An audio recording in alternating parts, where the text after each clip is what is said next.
போப்பா போ என செல்லமாக பாகுபலி யானையை விரட்டிய மக்கள். கேட்டு சாதுவாக வனப்பகுதிக்குள் சென்ற யானை.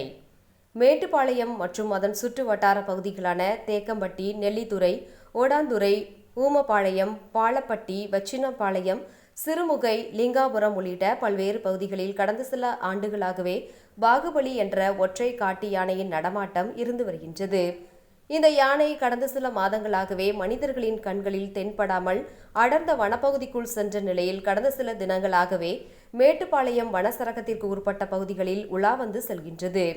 உணவு மற்றும் தண்ணீரை தேடி இரவு வேளைகளில் வனப்பகுதியை ஒட்டியுள்ள விளை நிலங்களில் முகாமிடும் இந்த யானை அதிகாலை அல்லது பகல் வேளையில் மீண்டும் வனப்பகுதிக்குள் திரும்புவதை வாடிக்கையாக வைத்துள்ளது.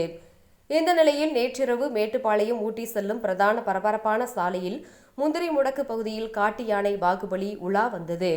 இதனை கண்ட அந்த பகுதி மக்கள் போப்பா போ என செல்லமாக விரட்ட யானையும் சாதுவாக மீண்டும் வனப்பகுதிக்குள் சென்றது. இதனை அங்கிருந்த பொதுமக்கள் தங்களது செல்போனில் வீடியோவாக பதிவிட்டு அதனை சமூக வலைதளங்களில் வெளியிட்டுள்ளனர். இந்த வீடியோ தற்போது வைரலாகி வருகின்றது.